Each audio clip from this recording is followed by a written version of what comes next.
यह रिश्ता क्या कहलाता है में आने वाला है ऐसा महाट्विस्ट जो आज तक आपने कभी नहीं देखा होगा।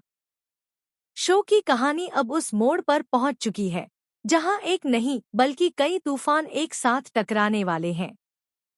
सवाल सिर्फ इतना है कि क्या अरमान और अभीरा इस सब से खुद को बचा पाएंगे या फिर उनका खुशहाल परिवार एक बार फिर बिखरने वाला है।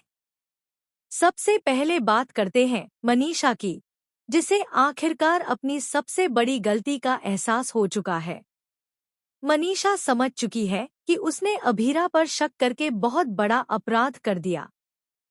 जब अभीरा उसकी गलती को सबके सामने आने से रोकने की कोशिश करती है, तभी मनीषा खुद आगे आकर सबको बता देती है कि उसकी वजह से ही किरा के साथ वह भयानक हादसा हुआ।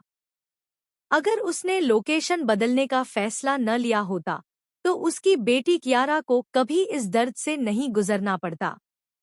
मनीषा की इस सच्चाई के सामने आने के बाद पूरा परिवार सन्न रह जाता है। हर कोई समझ जाता है कि असली दोषी कौन था। तभी मनीषा यह भी मान लेती है कि अभीर ने कियारा की जान बचाकर यह साबित कर दिया है कि वही कियारा के लिए सही है।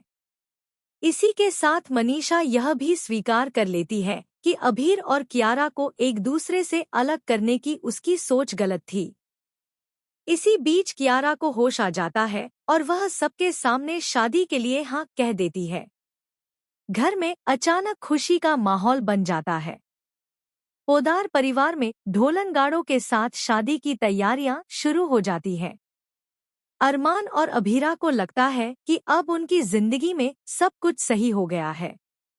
न सिर्फ परिवार में खुशियां लौटी हैं, बल्कि दोनों के करियर में भी बड़ा बदलाव आने वाला है, जो उन्हें नई ऊंचाइयों तक ले जाएगा। लेकिन कहते हैं ना, खुशियों से ठीक पहले सबसे बड़ा तूफान आता है। उधर जापान में बैठा अभीर एक ऐसा फैसला लेता है जो पूरी कहानी को हिलाकर रख देगा। वह मनीष और रूही को उदयपुर वापस आने के लिए कह देता है। जैसे ही यह खबर परिवार तक पहुंचती है, अरमान और अभीरा के चेहरे से खुशी गायब हो जाती है। उन्हें अंदाजा हो जाता है कि रूही की वापसी कोई साधारण वापसी नहीं होने वाली। जापान से रूही और मनीष की एंट्री के साथ ही कहानी में भूचाल आ जाता है। रूही अपने बेटे दक्ष के साथ पोदार हाउस में रहने का फैसला करती है। जैसे जैसे दिन गुजरते हैं, दक्ष अरमान के करीब आता जाता है। वह अरमान को अपने पापा की